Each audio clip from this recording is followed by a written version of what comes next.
அவருக்கு முன்னாக நாம் நிற்கும்போது எங்க நிற்போங்கிறது யோசித்து பாருங்க. தப்பி தவறி இடது பக்கத்தில் நிற்கக்கூடிய ஒரு நிலைமை வந்துருச்சுன்னா பரிதாபம். வலது பக்கத்துல நிற்கக்கூடிய ஒரு நிலைமை வந்துச்சுன்னா பாக்கியம்.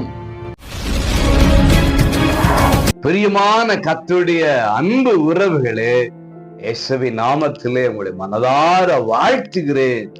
நீங்கள் சந்தோஷமாக இருக்க வேண்டும் என்று உங்களுக்காக ஜெபிக்கிறேன். எபேசியர் 1:9 காலங்கள் நிறைவேறும் போது சகலமும் கிறிஸ்துவுக்குள்ளே கூட்டப்பட வேண்டும் என்று.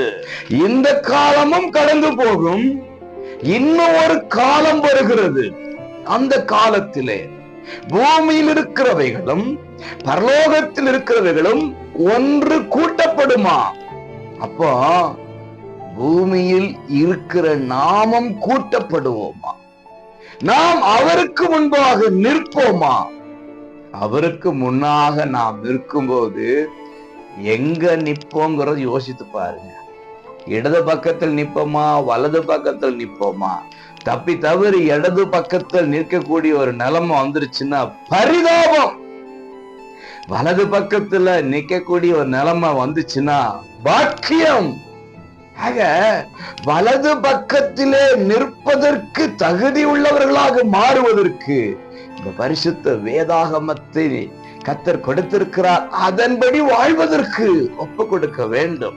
ஆக்கினை தீர்ப்பல்ல, பரலோக ராஜ்யத்துக்குள் பிரவேசிக்க அந்த ஒரு பாக்கியத்தை பெறுகிற வாழ்க்கை வாழ்வதற்கு ஒப்பு கொடுப்போம்.